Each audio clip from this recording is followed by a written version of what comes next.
What's up, everyone? I'm here with Michael Phillips, sports editor, Redskins beat writer for the Richmond Times-Dispatch here in RVA. Good friend of mine, former employer actually. I was a freelancer for him in the RTD before I came on with WJLA. So I told him I had to bring him on TV somehow, and here we are talking Redskins. We're happy you're in the big city, but you're always welcome back here in Richmond. I appreciate it, my friend. Day 2 training camp is in the books, and I think the storyline today is Dwayne Haskins showed progress, especially after a conversation with Jake Gruden during team drills. What do you think of the young quarterback so far? Absolutely. You saw him. It was Josh Doctson ran a route. He was going out. Haskins threw it in. They talk about it. That's what we're here for. That's training camp, and that's Dwayne Haskins right now. He's really talented. He's really fun to watch. Yes. He makes throws that make you say, that guy's the future. He passes the eye test. He also makes throws that are going to get intercepted and take it back for 6 points in the NFL. You've got to mix those two things. You got to figure out how consistent does he have to be before you can say he's our starting quarterback. And he's not there just yet, Chip, but I think he's on his way, and we'll see how much progress he can make in these 3 years. In a rare event, we actually got all 3 quarterbacks in day 2. That rarely happens with the Washington Redskins, but that just goes to show kind of the confidence of how they feel about these 2 guys. But Case Keenum was up there and was asked, does he have the competitive mindset to be the starting quarterback? He is the starting quarterback for all intents and purposes right now. Do you think he feels any pressure from Dwayne Haskins kind of nipping at his heels a little bit right now? I think it's completely out of his control, and you would hope that frees him up to be the best player he can be. He's your starting quarterback, and when Dwayne Haskins is ready, Dwayne Haskins is the starting quarterback. There's nothing Keenum can do necessarily to elevate himself above Haskins. He's not the future of this franchise. He's not the first-round draft pick, all those things. But he's going to be quarterback, probably week 1, in my estimation. Give it all you got, man. Yeah, and look, Case Keenum has had a solid NFL career, kind of the dark horse, if you will, making it with Minnesota 2 years ago, Denver last year, here he is in D.C. It's kind of like Alex Smith in a lot of ways. No injury, of course, but just being in that mentor role in this quarterback room. But let's switch over to wide receivers, because Josh Doctson also had a stellar day. We talked to him one-on-one, and we'll show that on ABC 7 News later today. But how do you think I'll watch. Yes, please all right. do. How do you feel he has separated himself in that leadership role that he has been thrust into with some of the changes in that position?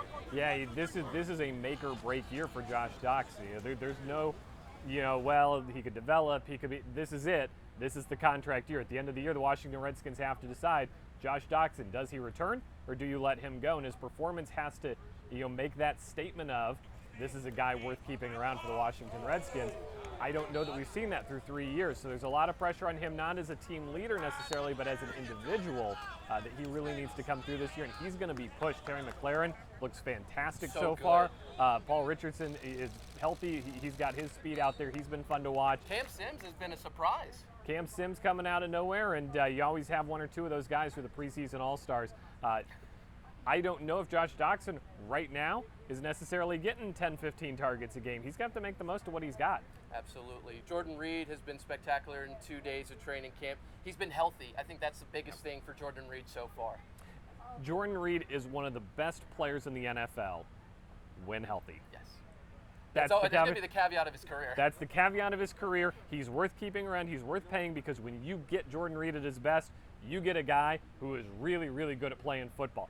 Hall of Fame level. If he had been healthy from then to now, we'd be talking about him as a potential Hall of Famer. Instead, we say, how many weeks is he going to play this year? But man, he is a lot of fun to watch when he's on, and he's been on through 2 days at camp. He made a little one-handed catch. That looked awesome. Just very casual, Very nice. Just bring the ball in, keep moving. He just does that. Guy's got a lot of skill. He does indeed. Last thing on the offense, the line. We saw Eric Flowers at left tackle today. We also saw a couple of moving parts with Chase Roulier making his way back.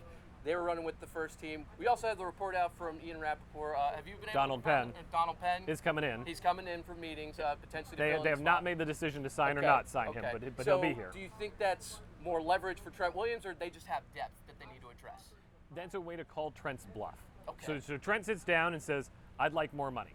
And Bruce Allen says, no. And Trent says, well, what are you going to do? And Bruce Allen can't say, I'm going to put Eric Flowers there and we're going to play NFL football. That's not going to end well. It's an opportunity for the Redskins to be able to say, we're not giving you more money because we have an option. This guy could plausibly play an NFL game at left tackle, because my goodness, Eric Flowers cannot plausibly play an NFL game at left tackle. He can't do it. All of those years watching him try and protect Eli Manning's blind side. I went to college with the guy. I feel awful having to say these things about him, but just look at the tape.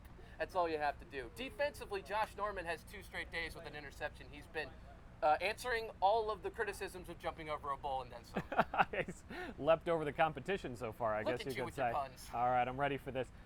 Interesting dichotomy. Josh has been going all out. Landon Collins, the other new star, I feel like has been playing it very softly. We've seen him get beat on a few routes. He's easing into it. That's Josh. Josh is full go 100% of the time. I get the sense Landon is going to maybe turn it on when the lights come on, when we're up in Landover for a game night. It's just funny to see the two. Communication, so big on the defense. You've heard it over and over. They didn't have the communication last year. Greg Minuski, will he stay, won't he stay as a defensive coordinator? He's back, and his number one job, he's got to get that group communicating. He's got to get them on the same page. Josh Norman has fantastic athletic ability. Landon Collins, fantastic athletic ability, Chip. They've got to work together, though. It's a team sport. It is indeed. Let's go to mailbag. I reached out to the subreddit for the Washington Redskins fans, and I asked them to provide some questions for Michael Phillips here. I have it pulled up. Let me get it together here. Let's start right here. Mailbag time. Daft Poper, that's the name of this user. Which wide receiver leads the team in receptions at the end of the year? It's early. Does Jordan Reed count, or are we saying strictly wide receivers? We'll open it up. Okay. I'm going to take Trey Quinn, I think. Okay. I just in the slot, filling in for Jim Petrarca. I just think the amount of pressure that's going to be on the quarterbacks this year from what we've seen of the offensive line so far, and I'm not just talking about Trent, but across the board, I think there's going to be a lot of quick patterns, a lot of timing routes. Those are going to Trey Quinn. That's going to be his specialty. Next question comes from Faithful Nihilist. I think that's what the user is. Where do you think Dominique Rodgers-Cromartie fits in best in the secondary? How does that affect last year's starters? Has he been lining up at free safety? What I really like about him is he's a versatile player, which you don't have a lot of back there. He can play cornerback. He can play in the box. He can play free safety. He can play strong. He's a guy who you line him up somewhere, he can play that position on the football field. So I think you need a guy like it. He's not the starter. He's not the starter in any of those positions, but he's a guy who, on game day, he's active and he can fill in for any number of roles when injuries happen, when you need extra guys, whatever it might be. That's a useful thing to have on a team.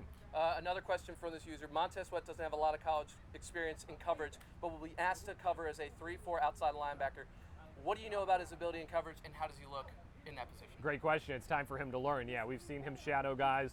We won't really know until the preseason games, until the pace picks up. He's learning that. At the same time, I think you'll probably see a lot of him running straight at the quarterback because he's really good at that. I know Haskins is the man. I know Haskins is the celebrity here. Montez Sweat, jump on the bandwagon. This kid's really, really special. This entire defensive side, the starting 10, because we figure he might be the 11th, right, continue to praise this kid's speed at his size, calling him a freak of nature. I think that was what Ryan Kerrigan coined him, so it certainly pays up to the billing. Michael Phillips of Richmond Times-Dispatch, sports editor, Redskins beat writer. What do you want to tell the people about where they can follow you and what you've got lined up for your articles? Absolutely, Richmond.com, and we'll of course look forward to being up in Ashburn in a few weeks for get this thing started, kick it off right. User handle on Twitter? Michael P. RTD. Give him a follow, guys. He's fantastic. Thank you so much, Michael. We'll see you tomorrow for day 3. My pleasure. Thanks for tuning in, everyone. We'll see you later.